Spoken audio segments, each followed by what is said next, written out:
यावरून भारतीय जनता पक्षच धनगरांकडे लक्ष देते हे ठामपणे मी जनतेला आणि आमच्या समाजाला सांगू शकतो. भूलथापाला बळी पडू नका.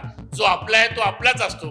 ठीक आहे, काही गोष्टी विसरवायला ते मला मान्य आहे, परंतु ते हेच ते करतील ज्यांना ज्यांची नियत आहे देण्याची, ते देऊ शकतील. म्हणून मी आजही आपल्या मार्फत समाजाला सांगतो, एक ना एक दिवस भारतीय जनता पक्षच हा धनगराचा आरक्षणाचा प्रश्न सोडविषयी राहणार नाही, हा माझा ठाम विश्वास आहे. पवार साहेबच्या पक्षाच्या विचारधारामध्ये थोडाफार फरक आहे, परंतु काम करण्याच्या कार्यकर्त्यांच्यामध्ये बराच फरक आहे. त्या पक्षामध्ये स्वकेंद्रित काम करणं गरजेचं असतं. आपण मोठे झालो पाहिजेत, आपले कुटुंब मोठे झाले पाहिजे, याच्याकडे जास्त भर दिला जातो. तर भारतीय जनता पक्षामध्ये प्रथम देश, नंतर पक्ष, नंतर स्वतः, अशा प्रकारचा नारा असल्यामुळं आणि मी शून्यातून ईश्वर निर्माण केलं, त्याच्यामुळे मला काही फार मोठं व्हावं अशी अपेक्षा आहे. देवेंद्रजी सारखा नेता मी जवळून बघितला सर्व समाजाला, आणि त्यातले त्यात त्यांनी तर स्वतः DNA माझा ओबीसीचा म्हणलेले, आम्हाला सार्थ अभिमान आहे. आणि एक मी चाणक्य नीती वाचली, त्याच्यामध्ये सांगितलेले की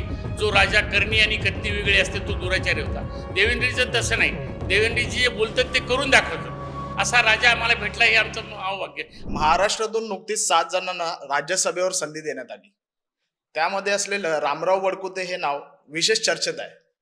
हिंगोली, परभणी, संभाजीनगर अशा जिल्ह्यातील संघटनात्मक काम आणि विविध जबाबदाऱ्यातून त्यांनी उभा केलेला प्रभाव आणि विशेषतः धनगर समाजाच्या प्रश्नांवर सातत्याने मांडलेली भूमिका यामुळे त्यांची ओळख ठळक झालेली आहे.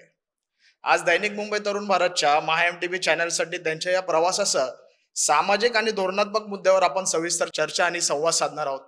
नमस्कार, मी सागर देवरे आणि आपल्यासोबत उपस्थित आहेत आदरणीय खासदार रामराव वडकुते सर आणि कॅमेऱ्यावर आहेत साक्षात सावंत आणि सेजल जाधव.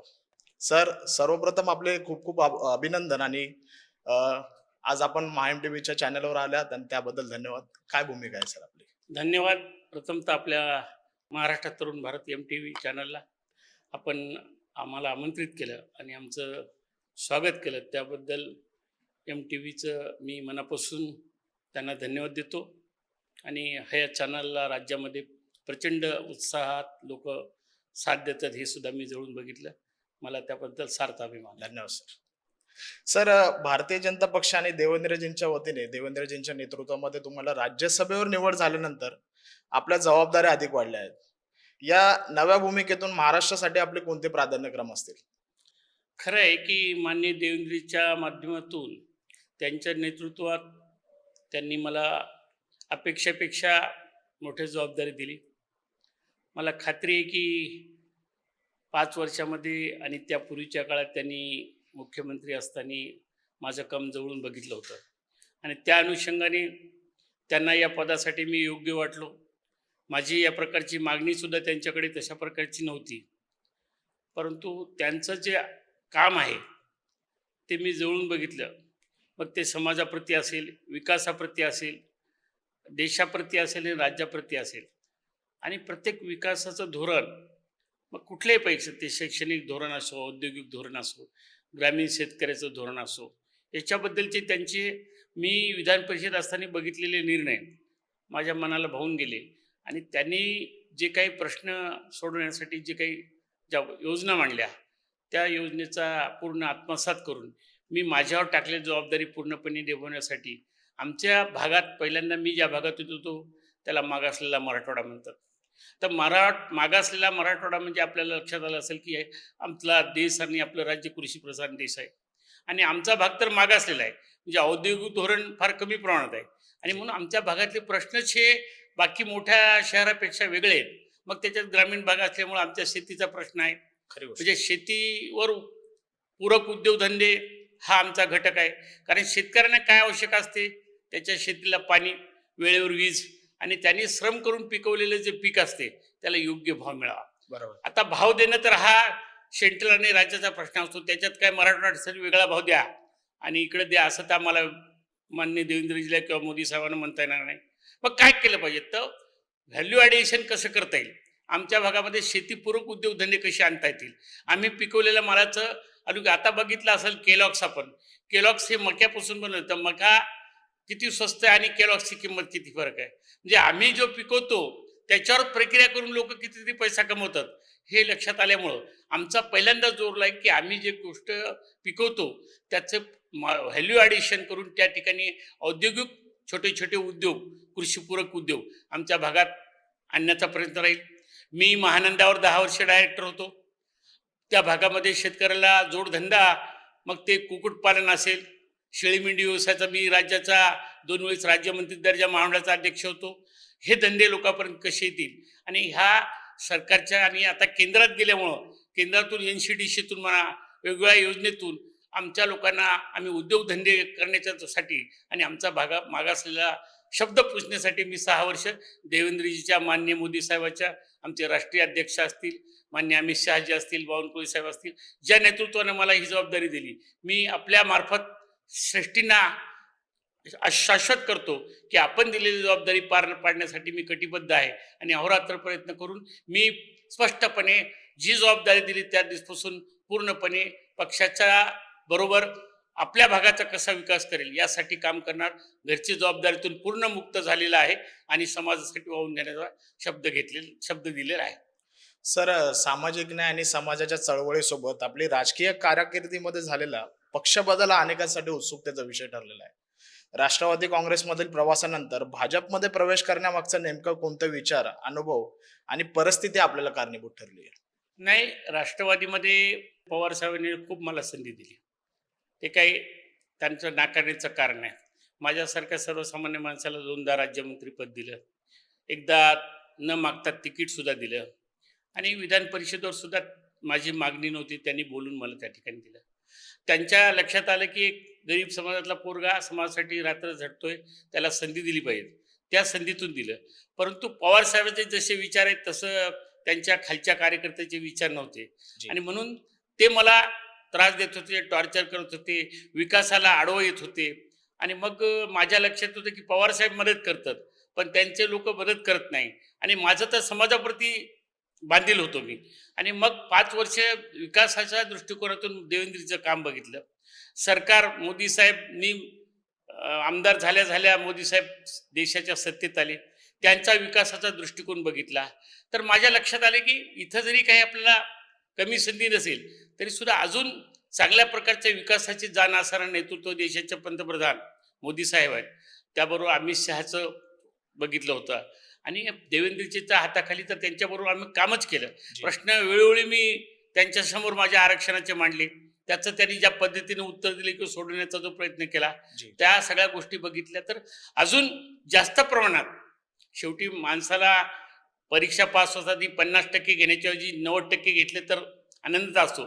तसं मला तिथं याच्यापेक्षा चांगल्या नेतृत्वाखाली काम करण्याची संधी येईल आणि विकासाची जाण आणि सरकार लोकांची मदत होईल या उद्देशाने मी पक्षांतर केलं.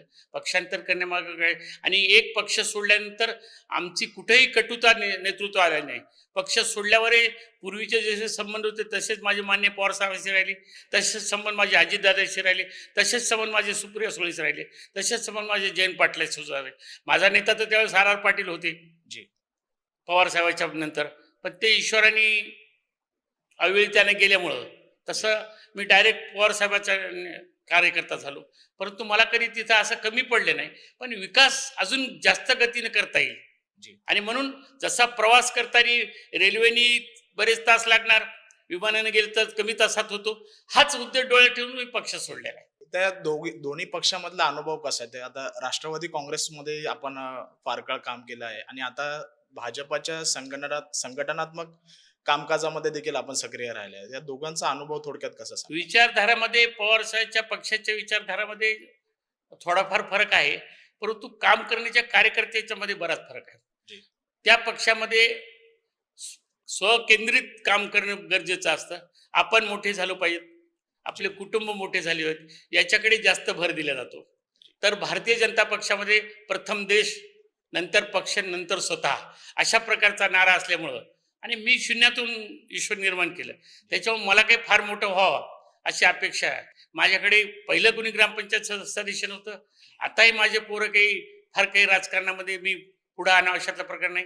मी त्यांना स्पष्ट सांगितले, तुम्ही कर्तृत्व दाखवा आणि तुम्ही राजकारणात या. तुम्ही माझे मुलगा म्हणून तुम्ही राजकारणामध्ये तुम्ही येत असाल तर ते मला मान्य होणार नाही.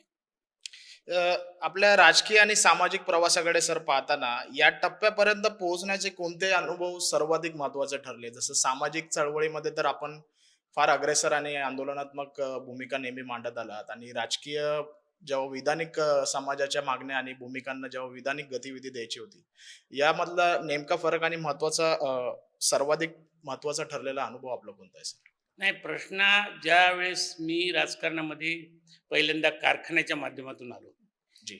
त्यावेळेस माझ्या लक्षात आलं की लोकांचे प्रश्न सोडवायचे असतील तर जे अधिकारी वर्ग आहेत ते सत्ता असल्याशिवाय ऐकत नाहीत. म्हणजे एखादा प्रश्न सोडवण्यासाठी सर्वसाधारण मनुष्य त्यांच्याकडे गेला तर ते दाद देत नाहीत. आणि म्हणून सत्तेची लालूच नव्हती, परंतु सत्ता लोकांचे प्रश्न सोडवण्याचे आवश्यक आहे. या अनुषंगानं मी राजकारणामध्ये मग काम करायला सुरुवात केली. मला पवार साहेबांची साथ भेटली, आर आर पाटलाची साथ भेटली. जी. अजितदादांनी तर मला अतिशय जवळून प्रेम केलं होतं. आज दुर्दैवानं त्यांची मनापासून आठवण येते. असा खंबीर नेता, एक वचनी नेता, दादानी बोललं म्हणजे बोललंच अशा प्रकारचा. आणि त्यांचं एक वैशिष्ट्य होतं, महानंदात आम्ही एकत्र काम केलं. एखादी गोष्ट मी म्हणलं दादा ही चुकीची आहे आणि त्यांना ती चुकीची वाटली तर सॉरी म्हणून ते कबूल करतोय. जी. असा मोठा नेता मी चूक करून सॉरी म्हणणारा पहिल्यांदा बघितला. एक धनगर समाजाच्या आरक्षण प्रश्नाविषयी आपण बातचीत करू. अनेक प्रश्न वर्षांपासून प्रलंबित आहे. या संदर्भामध्ये आपण केंद्र आणि माननीय देवेंद्र फडणवीस यांच्या नेतृत्वाखाली असलेल्या राज्यस्तरावर कोणती ठोस पावले अपेक्षित मानता? हे बघा, प्रश्न आहे की धनगर आरक्षणाच्या प्रश्नावरच माझं राजकारण सुरू झालं म्हणलं चालेल. सामाजिक चळवळ होती. आमचं असंच म्हणणं होतं की डॉक्टर बाबासाहेब आंबेडकरांनी जी घटना लिहिली जी. त्यामध्ये 36 नंबरवर धनगड ऑब्लिक ओरान ही जमात आहे. जी.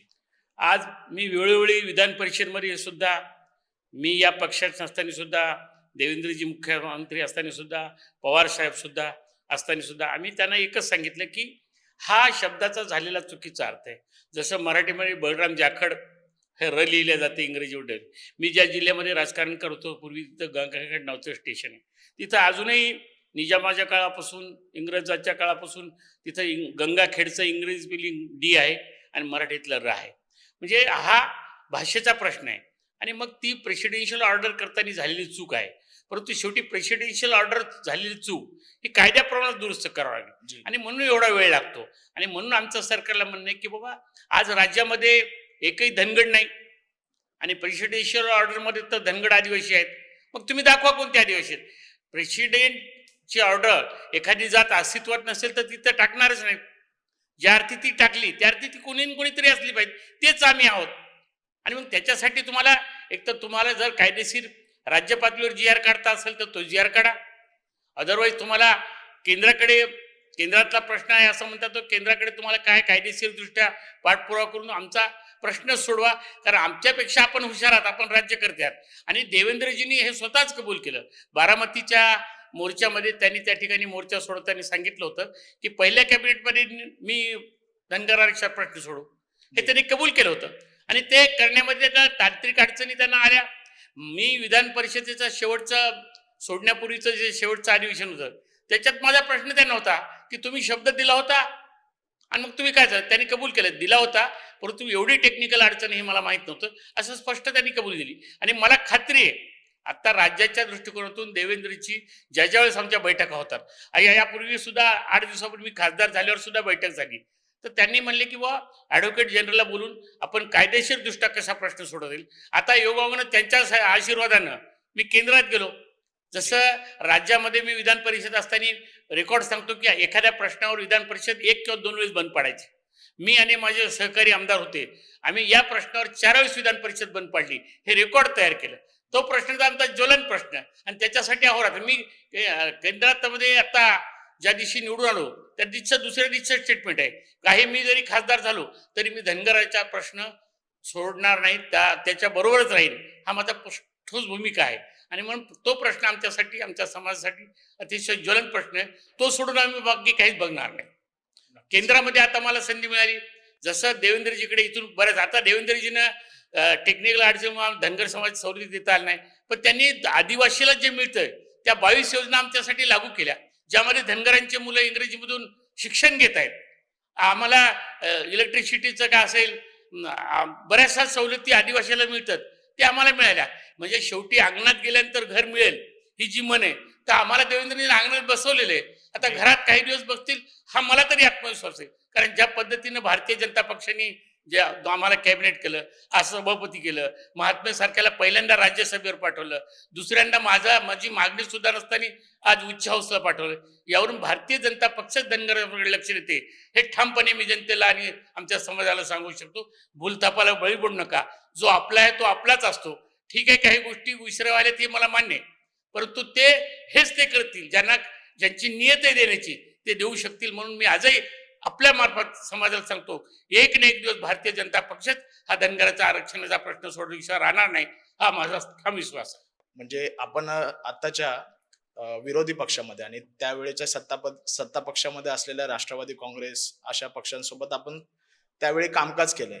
समाजाच्या मागण्या तेव्हाही केल्या जात होत्या, तर त्यावेळी कुठेतरी या मागण्या दुर्लक्षित केल्या गेल्या किंवा दिशाभूल झाल्या अशी आपली आणि आता आपण सत्ता पक्षामध्ये वर्तमानाच्या महायुती सरकारमध्ये आहे, तर दोघांच्या कार्यकाळामध्ये समाजाच्या मागण्यांची गती कशी आहे? नाही, त्यावेळेस देशाचे आणि राज्याचे नेतृत्व माननीय पवार साहेबांनी बैठका घेतल्या. त्यांनी सुद्धा प्रश्न सोडवण्याचा प्रयत्न केला. मी आमदार झाल्यानंतर यशवंतराव चव्हाणला त्यांनी बैठक घेतली होती आणि त्यांनी सांगितलं होतं की आपण केंद्राकडे शिफारस करण्याचा प्रयत्न करू, एक आयोग नेमू आणि तोपर्यंत NTची जी सवलत आहे तिचा आपण पर्सेंटेज वाढवण्याचा प्रयत्न करू. जी. पण दुर्दैवानं आमच्यामध्ये लोकांमध्ये जो राग होता तो अनावर झाला आणि त्यांनी बारामती ते पंढरपूर ते बारामती मोर्चा काढण्याचा प्रयत्न केला. शेवटी पवार साहेबांना असं वाटलं की मी प्रश्न सोडवतो आणि माझ्याच घरावर मोर्चा आणतात आणि म्हणून तो प्रश्न त्यांनी ज्या पद्धतीनं सोडायचं होतं थोडंसं दुर्लक्ष झालं. शेवटी पवार साहेब हे मनुष्यच आहेत. मी एवढं करायला आणि माझ्याच घरावर मोर्चा आणतात याचा त्यांना राग आला असा ही माझी धारणा आहे आणि मग त्या काळात ते काही जमू शकलं नाही. पण निवडणुकीपूर्वी त्यांनी यशवंतराव चव्हाणला बैठक घेतली. आमच्या समाजाचे सगळे नेते, मी नव्यानं आमदार झालो होतो, मग ते डांगे साहेब असतील, गणपतराव देशमुख असतील, त्या सगळ्यांना बोलून आपण एक त्वरित आयोग नेमू, 4 ते 8 दिवसामध्ये त्याचा अहवाल घेऊ आणि केंद्राकडे शिफारस करू अशा प्रकारचं आश्वासन दिलं होतं. पण ते काही झालं नाही. प्रयत्न त्यांनी सोडवण्याचा केला, याच्यामध्ये काही दुमत नाही, पण यश आलं नाही. काँग्रेसच्या काळामध्ये मागच्या काळात शिफारस केली, ती वापस घेतली, ही घोर फसवणूकच काँग्रेसने केली. मग तशी तर भाजपने कधी फसवणूक केली नाही. ते अजूनही प्रयत्न करतो, सोडवण्याचा प्रयत्न करतात. शेवटी आदिवासीचा विरोध आहे. आदिवासींना न दुखवता कसं देता येईल याचा तो विचार करतात. आम्ही कोर्टामध्ये सुद्धा गेलो. कोर्टामध्ये सरकारने आम्हाला पाहिजे त्या पद्धतीने मदत केली. जी. कोर्टामध्ये ॲफिडेव्हिट दिला की या राज्यात एकही धनगड नाही. पण दुर्दैवानं बोगस 4 सर्टिफिकेट निघाले. त्याच्यामुळे आम्ही हायकोर्टात आमची केस हारली आणि मग ते रद्द झाले. आता आम्ही सुप्रीम कोर्टामध्ये जातो. आमची लढाई कोर्टात सुद्धा चालू आहे. त्यासाठी जे काही लागेल शासकीय म्हणजे शासन म्हणून ते देवेंद्रजी आजही करतात, भाजप सरकार अजूनही करते. आता याच्यापूर्वी केंद्रातून त्या हाऊसमध्ये बोलणारं कोणी नव्हतं. ती योगाने ईश्वर कृपेनं, देवेंद्रजीच्या कृपेनं, मान्य मोदी साहेबांच्या कृपेनं, अमित शहाच्या कृपेनं, आमच्या राष्ट्रीय अध्यक्षाच्या कृपेनं मी या ठिकाणी गेलो. मी प्रश्न जरूर त्या ठिकाणी सुद्धा मांडेल, कारण माझा खरा प्रश्न आहे तो धनगर आरक्षण. बाकी गोष्टी दुय्यम आहेत. तर मी जरूर त्या ठिकाणी समाजाला न्याय मिळवून देण्याचा प्रयत्न करेन, एवढंच आपल्या मार्फत जनतेला आश्वासित करतो. सर, धनगर समाजातील शासकीय नोकरीतील बिंदू नामावली संदर्भामध्ये अनेक तक्रारी पुढे येत आहेत समाजाच्या कार्यकर्त्यांच्या वतीने. या प्रश्नाकडे आपण कसे पाहता? हे खरं आहे सर, परंतु याच्यामध्ये माझा जो अभ्यास झाला, शासनानं असं काही केलं नाही. इंटरप्रिटेशनचा भाग करून अधिकारी आपल्या सोयीने लावतात आणि बिंदू नामावलीमध्ये घोळ करतात. ज्या वेळेस कळालं त्या वेळेस आपण ते सरकारला बनलं आणि म्हणून मला म्हणायचं की सगळ्या ओबीसीच्या कार्यकर्त्यांनी याच्यावर लक्ष ठेवून पाहिलं. शासनाच्या GR मध्ये तसं काही नाही, परंतु इंटरप्रिटेशनचा भाग असल्यामुळं अधिकारी त्याचा वेगळा अर्थ करून अन्याय करतात. हे मात्र बाब आपण म्हणलेलं सत्य आहे. सर, यासोबतच आता राज्यभरातील धनगर समाजातील मेंढपाळावर होणारे हल्ले, त्यांच्या सुरक्षेचा प्रश्न दिवसेंदिवस फार गंभीर होत चाललेला आहे. यावर शासनाने कोणती ठोस उपाययोजना करावी असे आपले मत आहे? नाही साहेब, आपल्याला सांगायला हरकत नाही की मी समाज नेता म्हणून हा प्रश्न वेळोवेळी मी मांडलेला आहे. याच्यावर माननीय भाजपच्या सरकारमध्ये मी विरोधी पक्षाचा आमदार होतो, त्यावेळेस हा प्रश्न मांडला. त्या ठिकाणी माननीय मुनगंटीवार साहेबांनी एक कमिटी सुद्धा नेमली होती.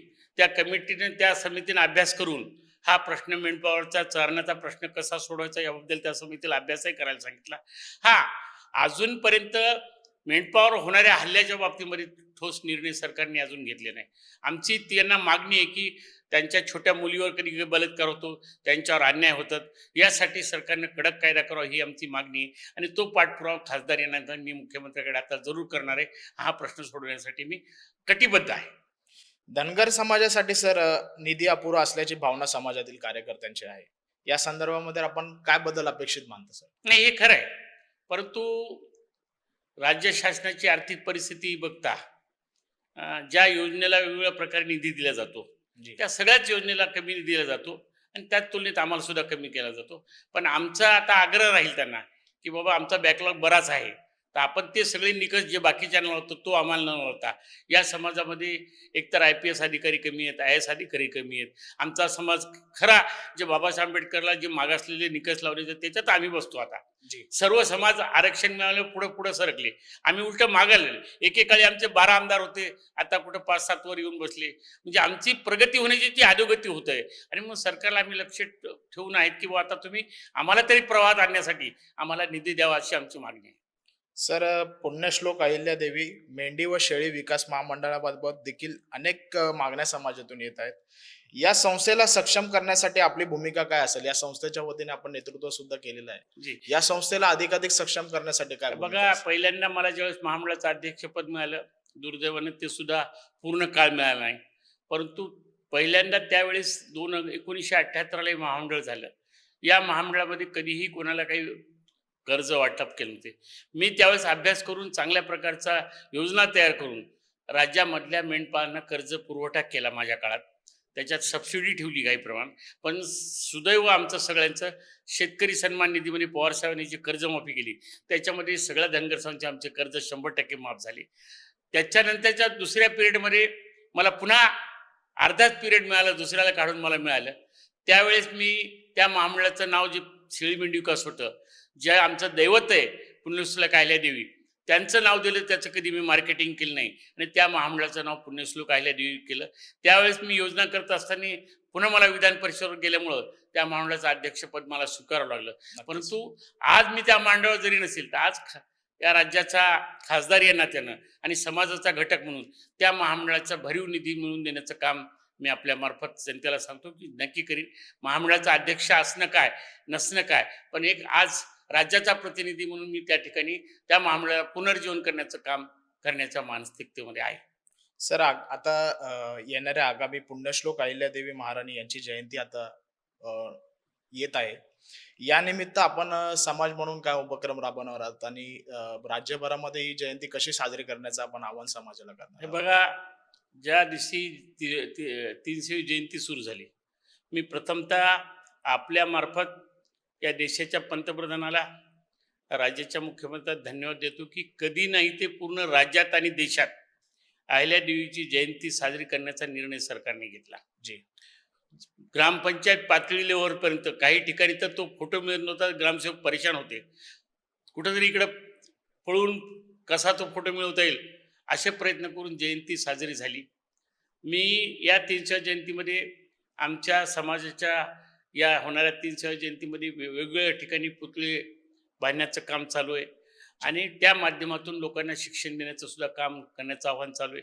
अहिल्याबाईने जे विचार दिले ते समाजात रुजवण्याचा त्यांचा इतिहास समाजापर्यंत शेवटच्या घटकापर्यंत जो पोहोचला नव्हता, तो या 300 जयंतीनिमित्त प्रत्येक घराघरात अहिल्यादेवी माहिती झाली. फक्त समाजालाच नाही तर अहिल्यादेवीनं जगामध्ये जे नाव कमवलं, अहिल्यादेवीने जे उत्तम राज्य केलं, ते उत्तम राज्याचा इतिहास घराघरामध्ये प्रत्येक जातीमध्ये पोहोचला पाहिजे, प्रत्येक माणसाला कळायला पाहिजे. आणि त्यांनी केलेलं कार्य हे काश्मीर ते कन्याकुमारी पर्यंत त्यांनी बारवा असतील, मंदिराचे जीर्णोद्धार असतील, असं केलं. कोणी एका समाजाला नाही. अन्याय कोणावर होणे ही त्यांच्या राज्यकार्य झाली. ती पूर्णपणे या 300 जयंतीमध्ये अहिल्यादेवी प्रत्येकाच्या घरात समजली गेली पाहिजे. हे कार्य आम्ही समाजामार्फत करणार आहोत. सर आता सामाजिक न्याय क्षेत्रामध्ये आपण अनेक वर्षापासून सक्रिय आहातच. धनगर समाजासह आपण इतर वंचित घटकांच्या सर्वांगीण विकासासाठी कोणती दीर्घकालीन दिशा पाहता? आणि जसं धनगर समाज हा फार आपण सध्या आता आपण बोलून गेला की धनगर समाजाची कुठंतरी आता या सर्व कारणांमुळे अधोगती झाली, तसे इतर समाजाकडे असेच काही कारण आहेत. तर याबाबत आपण काय प्रश्न विधानिक गतिविधीकडे मांडणार? हे बघा, दुर्दैवानं मी ज्या समाजाचा जन्म होतो त्या समाजाचे प्रश्न उचलले म्हणून मला धनगर समाजाचाच नाही, तर मी ओबीसीचे प्रश्न सुद्धा, मी माननीय भुजबळ साहेबांवर समता परिस्थितीचं काम केलं. मी मातंग समाजावर म्हणजे सर्व समाज घटकांना ज्यांना न्याय मिळालं त्यांच्यासाठी सुद्धा काम करत असतो. पण दुर्दैवाने समाज मोठा धनगर असल्यामुळं मला धनगर असा नेता म्हणल्या जाते, परंतु मी ओबीसी मध्ये सुद्धा तेवढंच काम करतो. आणि राहिला प्रश्न, मी ग्रामीण भागात असल्यामुळं मराठा समाजात सुद्धा लोक गरीब आहेत, त्यांच्याबरोबर मी सुद्धा काम केलं. आणि म्हणून जातीनं काही प्रॉब्लेम नसतो. जो खराच मागा असलेला आहे, ज्याला खरी सोयी सुविधा मिळाली नाही, जे शिक्षणापासून वंचित झाले, ते सगळेच घटक असतील, त्याच्यात मराठा समाज सुद्धा आला. आणि म्हणून आम्ही मराठा समाजाला सुद्धा कधी आम्ही त्यांच्या आरक्षणाला विरोध केला. आमचं एवढंच म्हणणं होतं की तुम्ही नव्यानं काहीतरी करा, आमच्या ताटातलं घेऊ नका, हीच आमची ओबीसी म्हणून आमची मागणी होती. कधी मराठा समाज उलट, मी ज्या जिल्ह्यात राजकारण करतो त्या जिल्ह्यात योग्य संधी मी मराठा समाजाच्या नेत्यांना दिली. माझ्या काळात मी एक उपाध्यक्ष मराठा समाज देशमुखाचा केला. जिथं जिथं त्याच्या बुद्धिमत्तेप्रमाणे, उगाच कोणाला काही उचलू नये, पण त्याची लायकी, त्या पदाला शोभणारं काम आणि त्याचं असलेलं जनतेचं काम हे पाहून कुठे जातीवाद न करता पूर्णपणे सगळ्यांना न्याय देण्याचं काम मी केलं. आणि तीच शिकवण आम्हाला आहिल्या देवीने दिली असल्यामुळं शेवटी ज्या जातीत जन्माला त्या जातीचं काम करणं परम कर्तव्य असेल. पण याचा मतलब आम्ही जातीवाद करत नाहीत, आम्ही सर्वांना घेऊन चालतो. आणि मग सर्व मी आठवले साहेबांवर काम केलं. मी आज आपल्यामध्ये नाहीत दिवंगत आपले मातंग समाजाचे नेते गोपले साहेब, त्यांच्यावर काम केलं. मी बाबासाहेब आंबेडकरांचे पंतू डॉक्टर खासदार आंबेडकर, त्यांच्याबरोबर सुद्धा पक्ष जरी विरोध असेल तर सामाजिक काम त्यांच्याबरोबर सुद्धा. आदिवासीमध्ये माझ्याबरोबर आमच्या जिल्ह्यातले पूर्ण नेते असतील, तर आदिवासी तर मी जास्तीत जास्त काम केलं. कारण माझ्या मतदारसंघामध्ये मी जिथं कळमूर विधानसभा लढवली तिथं मोठ्या प्रमाणात 55 ते 60 हजार मतदार हे आदिवासीचे. त्यांचे प्रश्न मी जवळून जाणून घेतले, ते सोडवण्याचा प्रयत्न केला. आणि राज्य पातळीवर ओबीसी म्हणून भुजबळ साहेबांवर काम केलं, जे कुठलाही घटक असा नाही. आणि मराठा समाजावर आज विखे पाटलावर मी काम करतो. आज बघितलं असेल की दुर्दैवाने ते शक्य झाले नाही, पण विखे साहेबांनी आणि माननीय मुख्यमंत्र्यांनी 10,000 कोटी केंद्रावर तोडण्याचा प्रयत्न केला होता, ते यशस्वी झाले नाही. आता मी पुन्हा प्रयत्न करेन की 10,000 कोटीची योजना करण्याचा निर्णय घेतला होता, तो घेण्याचा आपण प्रयत्न करावा. पुन्हा समाजाला ते 10,000 कोटी मिळून द्यावा, अशा प्रकारचं साकडं मी माननीय देवेंद्रजीला पुन्हा घालणार आहे. कारण शेवटी देवेंद्रजी सारखा नेता मी जवळून बघितला सर्व समाजाला, आणि त्यातले त्यात त्यांनी तर स्वतः डीएनए माझा ओबीसीचा म्हणलेले. आम्हाला सार्थ अभिमान आहे. आणि एक मी चाणक्य नीती वाचली, त्याच्यामध्ये सांगितलेले की जो राजा करणी आणि कथनी वेगळे असते तो दुराचारी होता. देवेंद्रजीचं तसं नाही, देवेंद्रजी जे बोलतात ते करून दाखवतात, असा राजा आम्हाला भेटला, हे आमचं भाग्य. आणि त्या नेतृत्वात मला काम करायची संधी मिळाली, हे माझं अहम भाग्य. आणि माझ्यासारख्या सर्वसामान्य माणसाला देवेंद्रीच्या माध्यमातून, मोदी साहेबच्या माध्यमातून, अमित शहाच्या माध्यमातून, आमचे बावनकुळे साहेब असतील, नितीनजी नवीन असतील राष्ट्राचे, यांच्या माध्यमातून वरच्या हाऊसमध्ये मला जनतेचा आवाज उचलण्याची संधी मिळाली. त्याबद्दल आपल्या मार्फत मी आमच्या माननीय देवेंद्रजी असतील, मोदी साहेब, अमित शहाचे यांना पुन्हा मनापासून धन्यवाद देतो. आणि त्यांनी माझ्यावर जो आपण टाकलेला हा विश्वास, तो मी सार्थ केल्याशिवाय राहणार नाही, अशा प्रकारचं त्यांना वचन देतो आपल्या मार्फत. एवढंच या ठिकाणी मी आपल्याला सांगतो. तर माननीय खासदार रामराव वडकुते सर यांनी आपले मांडलेले विचार आणि भूमिका निश्चितच समाजासाठी मार्गदर्शक ठरणाऱ्या राहतील. आणि आज आपल्या दैनिक मुंबई तरुण भारतच्या महाएम टीव्ही चॅनलच्या वतीने त्यांना आपण पुढील वाटचालीसाठी शुभेच्छा देऊ. सर, आपल्याला खूप खूप शुभेच्छा आणि धन्यवाद. आपण आम्हाला ऐकून घेतलं, जनतेला आश्वासित केलं, त्याबद्दल आपल्या एम टीव्हीचं मी मनापासून धन्यवाद देतो. ही संपूर्ण मुलाखत तुम्हाला कशी वाटली आम्हाला कमेंट बॉक्स मध्ये नक्की कळवा. धन्यवाद.